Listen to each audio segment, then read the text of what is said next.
Paz seja convosco. Amém. Louvamos a Deus por mais um dia na presença do Senhor, por mais uma oportunidade que o Senhor nos dá destas portas que se abrem. Queremos consagrar todo esse tempo ao Senhor, pedindo que Ele fale conosco, nos guie, nos oriente, nos abençoe e nos livre de todo o mal. Amém. Oremos. Senhor, te louvamos, te adoramos e bendizemos, agradecemos, Pai querido, porque o Teu amor supera as nossas necessidades, os nossos desejos, nos alcança, nos muda e nos transforma. Através da Tua santa e bendita palavra, Pai querido, temos sido renovados dia após dia. Queremos pedir, Pai querido, que nesse dia o Senhor receba todo o louvor, toda a honra e também nós possamos, Pai, conhecer um pouco mais de Ti, através da leitura e da meditação da Sua santa e bendita palavra. Consagramos todo esse tempo ao Senhor, em nome de Jesus. Amém. Paz do Senhor. Amém.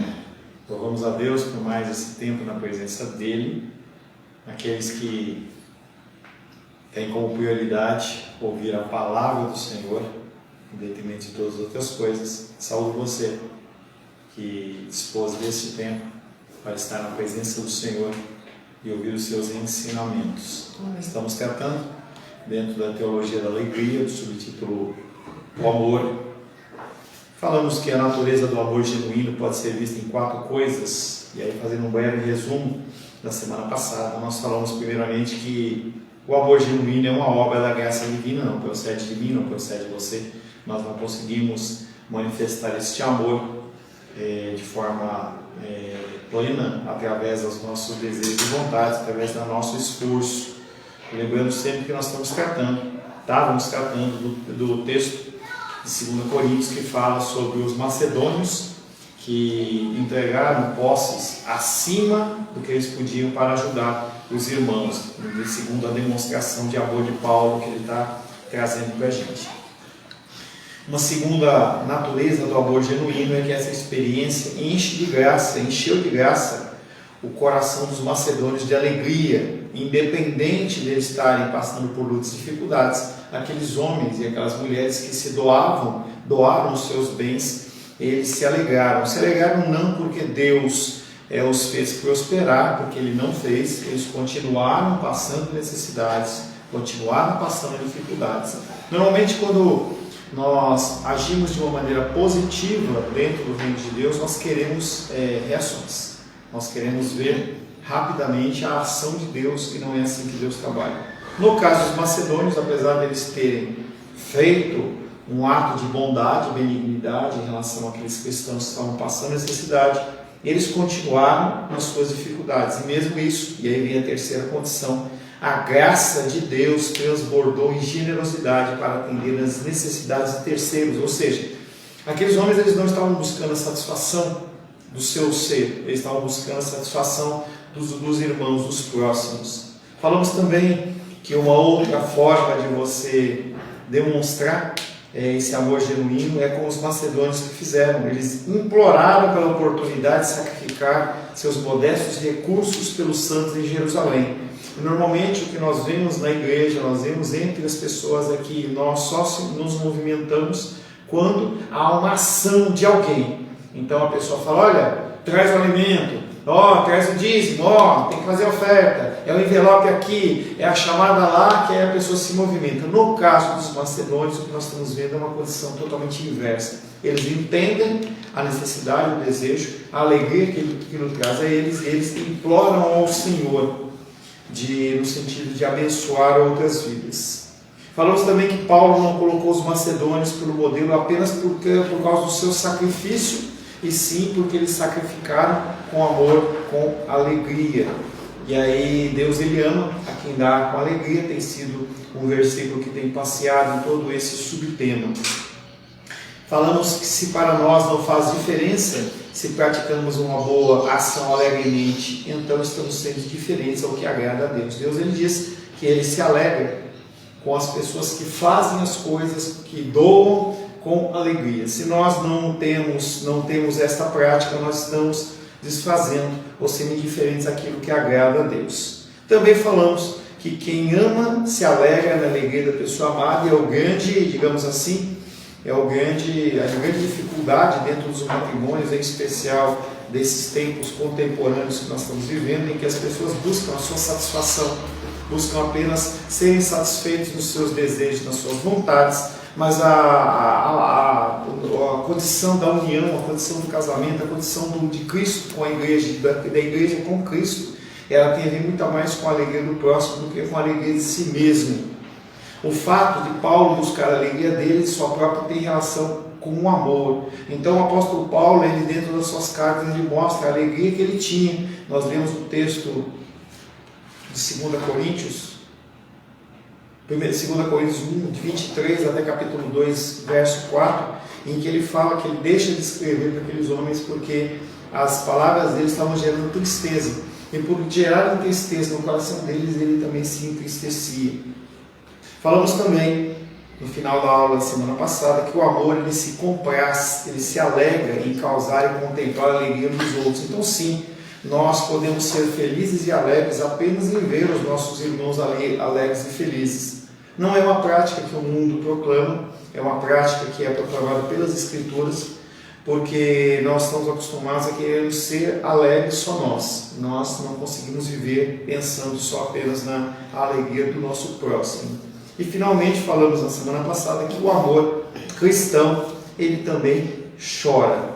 A alegria cristã revela-se como contentamento insatisfeito por ver a necessidade do outro. Então, se eu vejo a nossa irmã Diene com uma necessidade, eu choro porque eu tenho que buscar alguma forma de fazer com que ela passe por aquela dificuldade e ela se alegre. Isso é uma forma, é um símbolo, um sinal do genuíno amor cristão. Eu me entristeço, não porque o André está passando uma dificuldade, eu me entristeço porque eu tenho que procurar uma maneira de ajudá-lo para que ele possa sair dessa tristeza. Não é simplesmente eu me condoer daquela dificuldade ou dar um tapinha nas costas, mas eu tenho que procurar de alguma maneira essa luta interior de você tentar fazer com que o outro se sinta bem.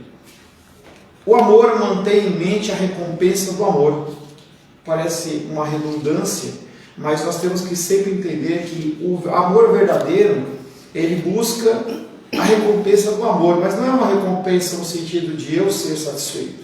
Aí eu faço algo para a Rosângela, para que a Rosângela ela me faça alguma coisa. Não é um amor de troca. Esse amor de troca é um amor pagão. É um amor que é utilizado em muitas culturas, em muitas religiões, em que eu dou algo para receber algo. Nos postos está lá, dê isso e receba isso. Faça tal coisa e receba tal coisa por troca. Não é a premissa do amor cristão. Outra experiência triste aparece quando Paulo revela seu compromisso com o prazer cristão. Atos capítulo 20, não precisa abrir. Ele se reúne pela última vez com os líderes da igreja de Éfeso. Há muitas lágrimas e abraços quando ele encerra seu discurso de despedida. Agora, Atos 20, 37, por favor.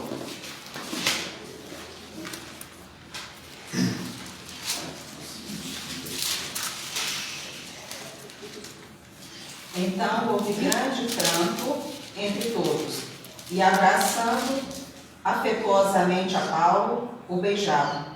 Então a gente vê que é uma experiência de tristeza que está ocorrendo em Atos 20, 37, mas não é uma tristeza no sentido de que eu estou triste por uma situação, é porque eu não vou mais ver os irmãos, eu não vou poder mais ajudá-los.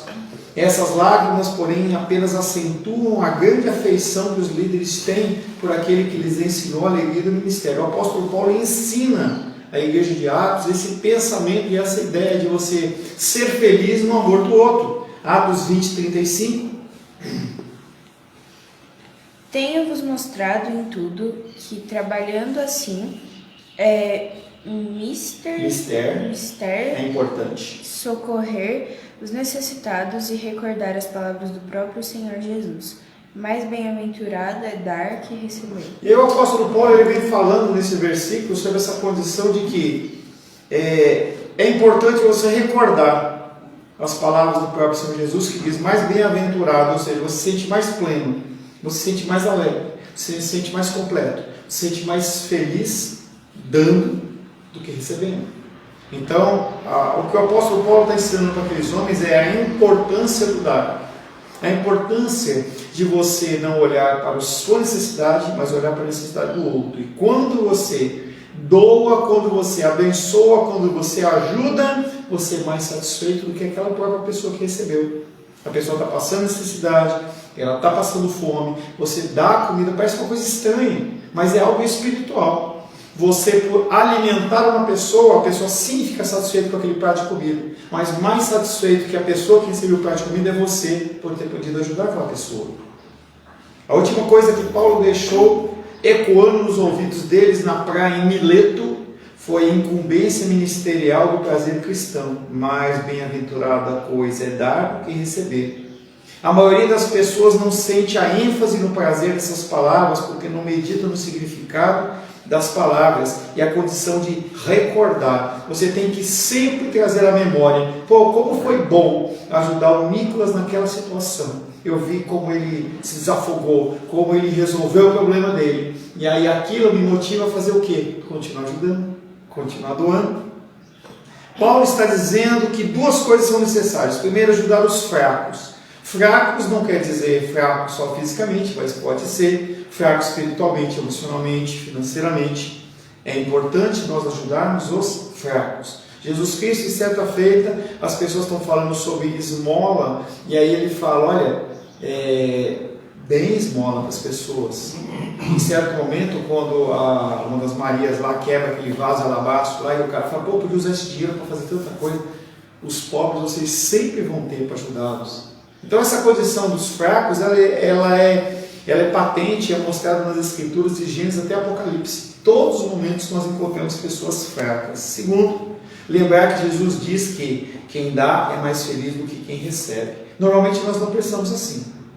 Nós queremos receber. Tem até, não sei, acho que na semana passada nós lemos o versículo, acho que é de Provérbios, que fala dá às filhas, né? Dá. É a sanguessuga, né? É dá, entendeu? Tem a música do Danoninho, né? Que fala: me dá Danoninho dá, e você quer receber. Eu quero vir para mim, né? Porque essas duas coisas são necessárias: ajudar os fracos e lembrar que Jesus diz que quem dá é mais feliz do que quem recebe. Por que não apenas ajudar os necessitados? Porque também devemos recordar que nos traz bênçãos. Por que nós temos que, além de ajudar, nós temos que trazer sempre à memória essas situações? A maioria dos cristãos hoje concorda que traz bênçãos, mas não que devemos nos recordar disso. Então, eu fiz, esqueço, não falo mais. A sabedoria cristã popular diz que a bênção virá com o resultado de dar, mas se você também manter esse fato em mente como motivação, isso arruinará o valor moral do seu gesto e fará de você um mercenário. Então, se eu ajudo o André, sei que eu ajudei, sei que fiz bem a ele, e eu começar a trazer isso à memória, é como se eu estivesse fazendo para me satisfazer. Mas é exatamente isso que Cristo fala para fazer. Você trazer à memória que o seu ato benigno trouxe satisfação para o outro, e isso também gerou alegria no seu coração. Nós naturalmente repetimos coisas que nos trazem alegria e prazer, e nós temos aversão a coisas que nos trazem dificuldades, desprazer. Quando você fala assim: eu vou tomar uma injeção, uma vacina, isso não é uma coisa prazerosa. Menízia, eu estava quase parando a dominical esperando você. De verdade, eu estava aqui pensando, eu falei: meu Deus, eu olhei para cá, não vi menino. Já tinha mandado mensagem para mim. Podemos até começar de novo a dominical. Isso é importante, vir para esse papo para nós. Então, essa condição da situação de desprazer é algo que nos afasta. A nossa mente é condicionada a isso. Até o uso de drogas é um exemplo diferente, mas vamos lá. Por que a pessoa usa drogas? Por que a pessoa ela consome em excesso de bebida alcoólica? Por que a pessoa não consegue se libertar de um vício de fumo? Estava vendo um filme ontem, uma série, e a pessoa estava no hospital e ela estava falando dos parentes dela que já tinham morrido de câncer ou de ataque cardíaco, né? E aí o médico olhou para ela e falou assim: e você continua fumando? Ela falou: pois é, eu não consigo. Por que a pessoa não consegue? Porque é algo que traz prazer. Então toda vez, eu não fumo, ou não fumei, né? Então, toda vez que uma pessoa fuma ou usa drogas ou usa o consumo de álcool ou qualquer outra coisa desse tipo, ela associa aquilo com o quê? Com desprazer ou com prazer? Desprazer. Prazer ou desprazer? Prazer. entendeu? Nós olhamos para essa situação e fala assim, aquilo me traz uma sensação boa. Por que algumas vezes a gente vê aquelas cenas de homens que não voltam para casa e vão para o boteco? Porque na cabeça dele, quando ele volta para casa, ele vai ter uma sensação de desprazer. Entendeu? Então toda essa situação é algo que o apóstolo Paulo está fazendo, falando assim, recordem, como foi bom você ajudar o fulano, como foi bom você fazer uma ação benigna em relação àquela pessoa, porque você vai querer fazer mais ou fazer menos? Fazer mais. A sabedoria cristã popular diz que a bênção virá como resultado de dar, mas se você mantém esse fato em mente como motivação, isso arruinará o valor moral do seu gesto e fará de você um mercenário. Mentira.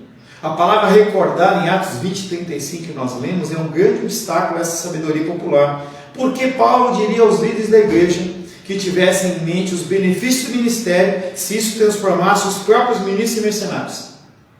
Por que ele ia falar para eles? Lembrem, põe em prática isso, se eles iam ser mercenários. Não, não é assim. A resposta do prazer cristão é que eu preciso ter em mente as verdadeiras recompensas do ministério, exatamente a fim de não nos tornarmos mercenários. Eu sei que o meu prazer, ele não está associado com dinheiro, está associado com crescimento espiritual, está associado com testemunhos, com as pessoas que falam, poxa, eu fiz isso, fiz aquilo outro, agi dessa maneira, mudei o meu comportamento. Alguns não falam, mas você vê na pessoa que a pessoa mudou. C.S. Lewis, um grande escritor, vê isso com clareza e diz: não precisamos nos incomodar com os incrédulos quando dizem que essa promessa de recompensa transforma a vida cristã num empreendimento mercenário. C.S. Lewis está apoiando a história de Paulo e no conto de ditado popular. Há vários tipos de recompensa. Existe uma recompensa que não se relaciona com os seus esforços que você faz para conquistá-lo e é inteiramente alheia aos desejos que devem acompanhar esses esforços. O dinheiro não é uma recompensa do amor, por isso chamamos de mercenário o homem que casa por interesse ou que está como pastor de uma igreja por interesse. Eu já vi muito pastor recusar igrejas e ministérios porque o recurso daquela igreja não é suficiente para bancar a vida dele. Então tem uma grande denominação que fala assim, olha, o salário pastoral tem que ser 10 salários mínimos. Eu não vou discutir se merece ou se não merece. Mas se a igreja não tem condições, essa eu não quero. Lá em São Paulo, tinha um pastor conhecido nosso, que ele estava pronto para o ministério, e o nosso pastor falava assim, poxa, eu já ofereci 3, 4 igrejas para ele, ele não quer, porque é uma igreja pequena, ele quer uma igreja pronta. Entende? Porque o cara está querendo recompensa. É exatamente isso que torna a pessoa um mercenário. Essa condição de eu querer uma recompensa financeira, no caso, para mim. O dinheiro não é a recompensa do amor, por isso chamamos de mercenário o homem que casa por interesse. Se uma pessoa entra no ministério no objetivo de ser reconhecida, falava com Rosângela ontem, o melhor ela falava comigo. Se você faz algo dentro do ministério cristão com o objetivo de ser reconhecido, esquece.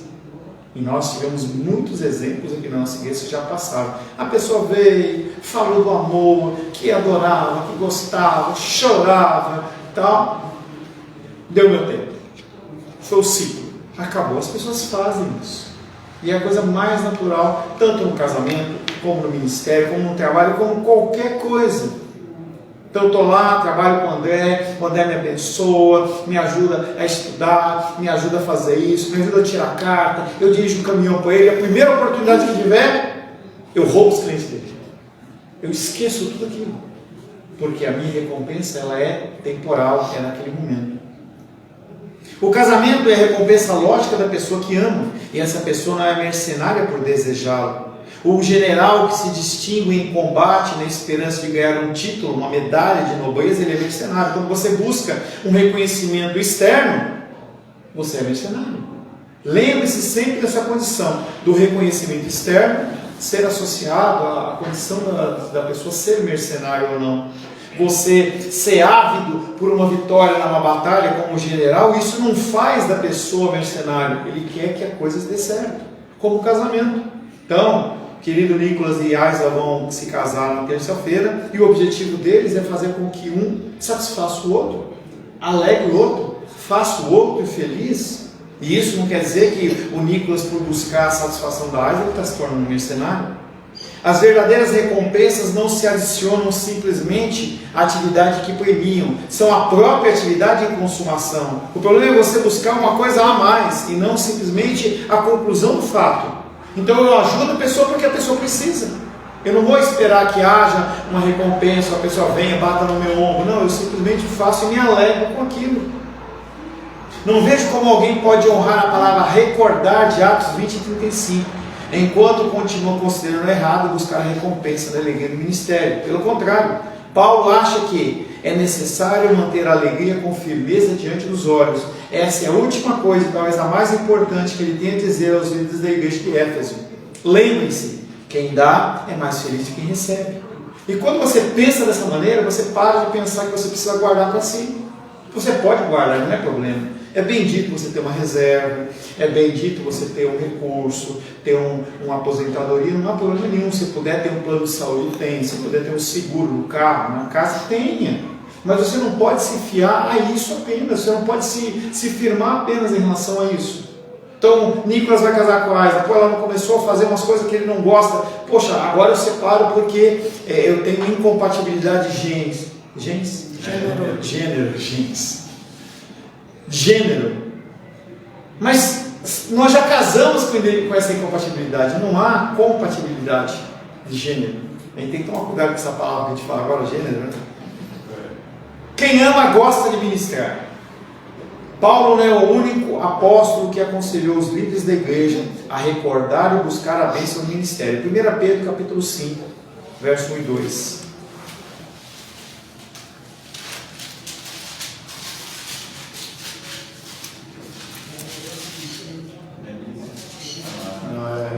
Rogo, pois, aos presbíteros que há entre vós, eu, presbítero como eles, e testemunha dos sofrimentos de Cristo, e ainda coparticipante da glória que há de ser revelada. 2. Pastorearei o rebanho de Deus que há entre vós, não por constrangimento, mas espontaneamente, como Deus quer, nem por sórdida ganância, mas de boa vontade. E aí, novamente, Pedro traz o mesmo ensinamento. Ele está falando sobre pastores, sobre a responsabilidade do pastorado, e ele vem falando aqui, não faça por constrangimento, mas espontaneamente. E ele fala de outra forma, não por sorte da ganância, mas de boa vontade, com alegria. Como é que você faz uma coisa de boa vontade? Quando a coisa te é satisfatória. Quando uma coisa não te é satisfatória, ela não te traz alegria. Então, quando eu tinha 18 anos, 20 anos, para mim era uma atividade comum e natural lavar o carro. Lavava o carro, desmontava o carro, tirava a roda do carro, polia, limpava por dentro, por fora. Para mim hoje já não é mais uma atitude satisfatória. Tanto que são raras as vezes, os últimos anos, que eu fiz isso. Mas no sábado passado, acho que foi passado, casado, não sei, a minha esposa lá externou que não estava agradável para ela. E eu lavei por quê? Porque me é satisfatório. Porque eu fiquei feliz. Olha, eu vou ficar aqui, eu vou lavar o carro, olha que legal, entendeu? Não, porque eu sabia que eu ia trazer satisfação para ela. Quando ela entrou no carro, apesar de eu não esperar isso, mentira, eu acho que eu esperava, né? Mas aí meu coração pecaminoso. Ela falou assim, nossa, que legal, o carro limpinho. Essa satisfação não é porque me é alegre, me é satisfatória, é porque eu sei que trouxe satisfação para ela. 1 Pedro 5, 1, 2 diz, em outras palavras, que Deus gosta de pastores alegres. Pô, pastor, então essa palavra é só para você? Não. Os homens, eles são pastores da sua casa. As esposas, elas não são pastoras de ofício, mas elas são no sentido de dom em relação aos seus filhos, à sua casa. Então sim, a Rosângela, ela me pastoreia nas coisas. Então eu estou com dificuldade em uma coisa, eu falo assim, o que você acha? E ela está de uma maneira me pastoreando. Pastorear é você trazer ensino, é você ajudar, é você corrigir, é você sustentar, é você visitar, é você pegar na mão. Observe como essas exortações recomendam o prazer. Pedro não exorta os pastores a simplesmente fazer o seu trabalho, não é fazer porque fazer. Às vezes você inicia fazendo por fazer, e aí você acaba desenvolvendo um hábito. É como, por exemplo, o conceito de dízimo e oferta. Quando você entende, aquilo não te é pesado. Pelo contrário, você sente que se você não faz, pelo menos eu penso, quando eu não faço, eu fico ali naquele incômodo. Se eu recebo um recurso e eu não faço aquilo quase que automaticamente, aquilo começa a me incomodar, me começa a cobrar. Não é porque o gafanhoto vai me pegar, não é porque nada disso. É simplesmente porque eu sei que aquilo eu tenho que fazer. Então, no início você começa a fazer por obrigação. A pessoa morre, fica com medo, o pastor vai lá e fala que o gafanhoto vai pegar, e não sei o que, aí o cara bate o carro, olha, tá vendo? Já é uma retaliação, né? E não sei o que, a pessoa joga aquela pressão em cima, mas a partir do momento que a pessoa entende, a coisa muda. Tanto que eu já falei para vocês, dentro do dia do perdão, e o Kippur lá, ele fala, se você tem alguma coisa contra alguém, você deixa a sua oferta no altar, não entrega, vai lá, se reconcilia, e depois você faz aquilo, porque você tem que fazer com a motivação certa. Não é simplesmente fazer por fazer. Pedro não exorta os pastores a simplesmente fazerem o seu trabalho. Perseverar nos momentos difíceis é bom, é essencial, mas isso não é tudo que se ordena aos pastores. Temos a ordem de gostar do nosso trabalho. Tem momentos que é difícil. Tem momentos que é cansativo, tem momentos que a gente olha para as pessoas e fala, poxa, a pessoa não, você está ensinando, que nem eu falei do dominical, tá aí, cadê as famílias, entendeu? Cadê as pessoas? Todo mundo teve ocupação, todo mundo. Isso traz desgaste. Não porque a pessoa não está aqui. Já passei disso, graças a Deus. Entendeu? Não é porque a pessoa não está aqui. É porque eu sei que esse ensino é um ensino que poderia ajudar a pessoa durante a semana dela, do mês de setembro. E a pessoa ela não vai ouvir depois. Raras pessoas separam 1 hora ou 2 horas depois da semana para ouvir a palavra do ministério de manhã. Não adianta falar que a pessoa não vai assistir. Poucos fazem isso. E esse ensinamento é o quê? Perdido. Aí você olha para a pessoa e você sabe que se a pessoa tivesse ouvido aquela palavra, ela teria a resposta da sua dificuldade. Mas ela prefere, em vez de fazer uma manutenção preventiva, em vez dela encostar, entendeu, para ouvir a palavra do Senhor antes do problema acontecer, ela espera que o problema aconteça para depois ela tentar correr atrás. E aí a resolução sempre é mais difícil. Sempre mais difícil. Sempre é. A corretiva sempre é mais cara. Sempre. Encoste o seu carro na oficina, ou a sua televisão, sei lá o que quer que seja, e fala assim, eu quero ver se está tudo certo. A pessoa vai falar, deu tanto e tal, você fala, poxa, não tinha nada, né? Gastei a mão de obra do cara. Mas e se tivesse? E se não tivesse? Então, quando acontece alguma coisa no carro, no meu carro, eu vou lá na oficina e falo assim, você pode ver esse barulhinho? Eu posso até não fazer, mas eu sei o que está acontecendo. É a questão de você se programar. Então, voltando à condição ministerial, nem sempre, nem todas as vezes, o ministério pastoral, seja pastoreio da igreja, seja pastoreio dentro de casa, seja pastoreio da Rosângela, com a Luísa, da Rosângela, é satisfatório, porque às vezes a gente fica ali, ó, e fala, e fala, e fala, e fala, e fala, e a pessoa parece que não ouve, ou não quer ouvir. Isso traz um grande desagrado. André? Dentro de tudo isso aí que o senhor está falando, pastor, eu tive uma experiência semana passada. Olha só o que me aconteceu. O caminhão, eu mandei para Tocantins, descarregar lá e ir embora. Só que há tempos eu estava observando o painel, ela chegava e acendia uma luzinha na bateria, assim, só piscava e parava. Porque quando dá problema, ela acende e fica acesa, né? Só que ela vinha e dava uma piscadinha, parava. Eu falei, aí deixei passar. Se eu tivesse parado e mandado olhar o que era, vamos procurar o que é. Aí na viagem, o rolamento do alternador, que já havia dando sinal, né? Ele estourou. Nessa brincadeira, eu gastei quase 4 mil reais, por causa que se eu tivesse trocado só o rolamento, seria acho que uns 100 e poucos reais. Então é necessário a gente sempre fazer a manutenção preventiva do que a corretiva. A corretiva me custou muito caro. E aí quando nós falamos espiritualmente, nós estamos falando de vida eterna. É mais caro do que o conserto. Entendeu? Bem mais caro. Entendeu? E aí o que acontece é, as pessoas elas não dão valor. E isso, dentro do ministério pastoral, é extremamente desgastante. Não é só desgastante, ele traz um desprazer dentro do ministério. Pedro condena duas motivações. Uma é a força. Não faça o seu trabalho por obrigação. Isso quer dizer que o impulso deve vir alegremente de dentro e não opressivamente de fora.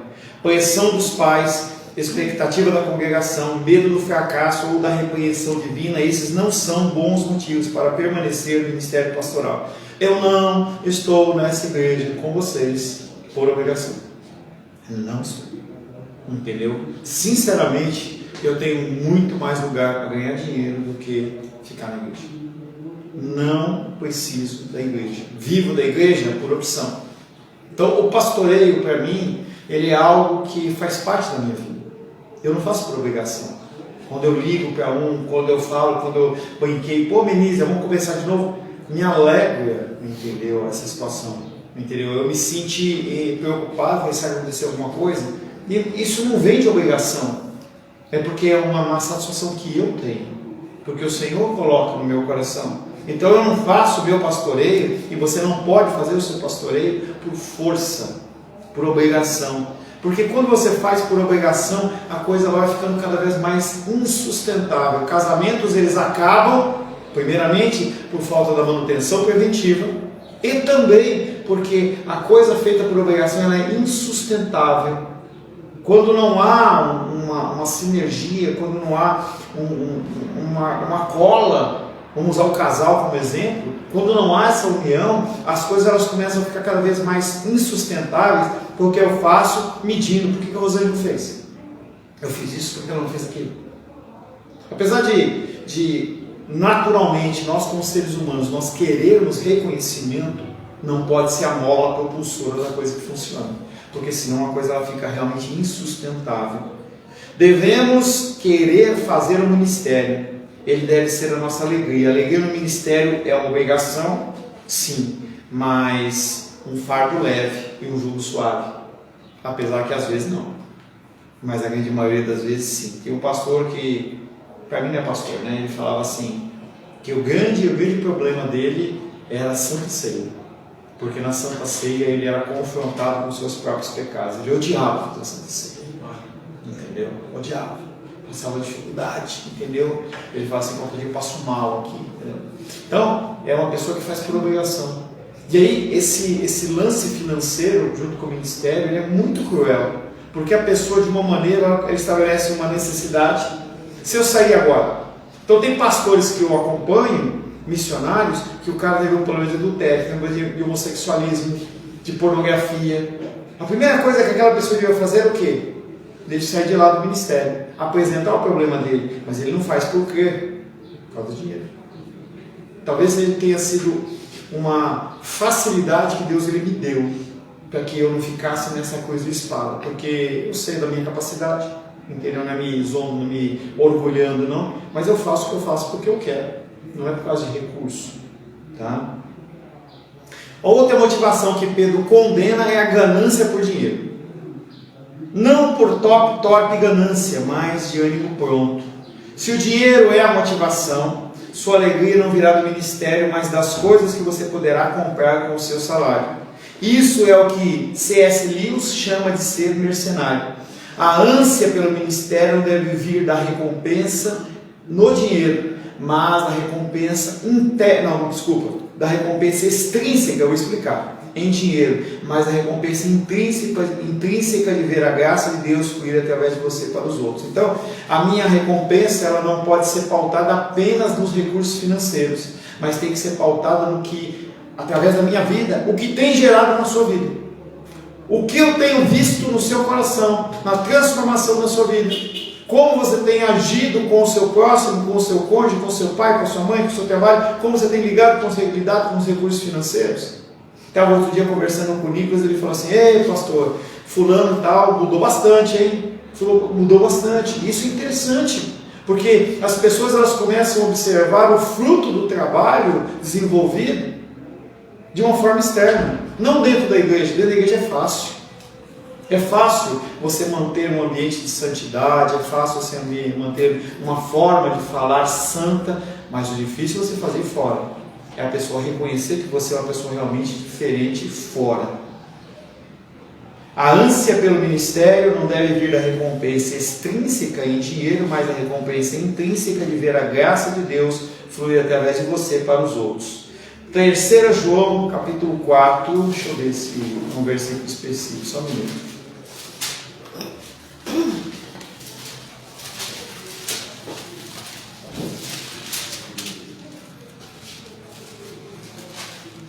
Terceiro João, versículo 4. Melissa, por gentileza. Qual que é o capítulo? Só tem um. 3 João, versículo 4. Não tenho maior alegria do que esta, a de ouvir que meus filhos andam na verdade. Isso não é ser mercenário. É alegre para o apóstolo João ele saber que aquela palavra que foi pregada gerou mudança e transformação. E é algo que nós temos que também, dentro das nossas ações fora da igreja, procurar observar isso também. E Deus às vezes nos concede, às vezes não concede. É o privilégio de você ver alguém dando testemunho a respeito da pessoa, ou que a pessoa mudou, ou que ela teve uma ação diferenciada.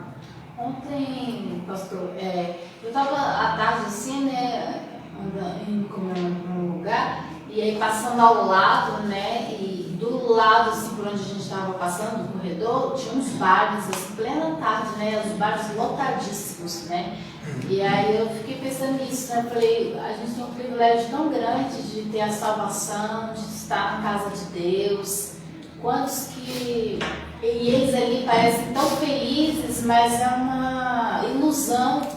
E a gente tem esse privilégio tão grande, né? E a gente vê que você coloca constantemente os testemunhos do Portas Abertas, o sacrifício que eles fazem para servir ao Senhor, né? E a gente vive um evangelho muito confortável, né? É interessante essa observação, porque quando a gente fala da missão dos Portas Abertas, a gente vê as pessoas elas dando própria vida para estar na casa do Senhor e falar do amor do Senhor.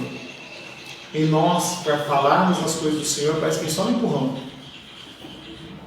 Vir à casa do Senhor, só no empurrão. E por mais que seja falado, as pessoas elas continuam praticando as mesmas coisas, fazendo as mesmas coisas. Poderíamos estar com a igreja cheia, porque não está cheia. Há outras prioridades. Falava, eu tenho com algumas pessoas que têm um pouco mais de liberdade, eu uso esse exemplo que eu vou dar agora. Quando a pessoa está com vontade de fazer cocô, a pessoa espera ou ela vai e faz? Por que quando é o dia do Senhor, a pessoa ela deixa para depois? Porque não é uma prioridade. Porque não está doendo. E se estiver doendo, a pessoa faz campanha. A pessoa vai para a igreja, pede o pastor orar, o pastor ungir, vamos fazer jejum. E quando não? Eu desenvolvo outras atividades. Você tem, de novo, deixa para fazer no domingo, tudo que você não fez na segunda, terça, quarta, quinta, sexta e sábado. E quando a enfermidade chega? E quando a morte chega? E quando a dificuldade chega? Aí você vem para a casa do Senhor. Você entende que o nosso amor é um amor de troca, não de Deus? Recompensa. Cria uma disposição alegre no ministério. Cristo ele é honrado. Pois ele é a verdade que a sua congregação seguirá. E eles são amados, pois não podem ter maior benefício do que a graça de seguir a Cristo. Não há nada mais importante do que o servir a Cristo. Não há mais. Por isso que eu estou com vocês. Por isso que eu me desloco da minha casa para cá. Por isso que eu desenvolvo outras atividades. Assim, a ordem do apóstolo Pedro é buscar alegria no ministério. Isso não é opcional. Seja alegre naquilo que você faz. O teste vocacional de profissões, ele tenta de alguma maneira trazer essa mesma ideia para o conceito profissional. Eu pessoalmente nunca me fiei a isso. Eu sempre pensei na seguinte condição: é importante que eu tenha recursos para eu passear, recursos para eu comer as coisas que eu gosto, cuidar da minha esposa e da minha filha, ajudar pessoas, independente da forma lícita, claro, de onde vem. Mas há pessoas que dizem, olha, se a pessoa estiver trabalhando em medicina, em odontologia, em engenharia, e estiver dando dinheiro e ela não ficar satisfeita, não, ela tem que mudar de profissão, nem que seja para pintar quadro na rua. Lógico que eu estou sendo exagerado na história. Eu não penso assim. Mas quando nós falamos em relação a cristianismo, isso não é opcional. Você tem que fazer aquilo com alegria. A questão de você orar mais, e você ler mais e buscar mais ao Senhor está atrelado à alegria, à satisfação. Por que as pessoas não fazem ou não participam? Porque não traz satisfação a elas. Elas não recordam alguma coisa que traga satisfação a elas. Mas isso não é opcional. Não é um mero resultado inesperado, é uma obrigação você ser feliz, você se alegrar. Dizer que se é indiferente ao que o apóstolo ordena experimentar, significa ser indiferente à vontade de Deus. E isso é pecado. Deus está falando que nós temos que ser felizes dentro do nosso trabalho, do nosso pastoreio. Nosso serviço cristão, nós temos que nos satisfazer em fazer isso. Philip Brooks, um pastor episcopal em Boston, 100 anos atrás, captou o espírito do conselho de Pedro aos pastores e disse: penso, mais uma vez, que é essencial ao sucesso do pregador que ele goste totalmente do seu trabalho. Eu estou falando do exercício prático dele, não apenas da sua ideia. Ninguém que tem repulsa pelos detalhes da sua tarefa é apto para a perfeita execução da mesma. Ele pode tomar um impulso corajoso e dominá-la, apesar da má vontade, mas não conseguirá trabalhar nela ano após ano, dia após dia. Por isso, considere não apenas um prazer perfeitamente legítimo, mas um elemento essencial do seu poder, o fato de conseguir sentir um prazer singelo no que você tem para fazer como ministro, ao escrever com fervor, ao falar com brilho, ao estar diante de pessoas e motivá-las a ter contato com outras pessoas. Quanto mais completo for o seu prazer, melhor você o fará. Quanto mais você tiver satisfação em fazer o que você faz, mais ele vai ser bem feito. O teu esforço, você chega até um limite, até um nível. Apesar de eu importunar minha filha, ficar tocando ela, brincando com ela o tempo inteiro, eu tenho um zelo muito grande em relação a como formar e como moldar. Porque vai haver um momento em que ela vai andar por conta própria, em que ela vai tomar suas próprias decisões.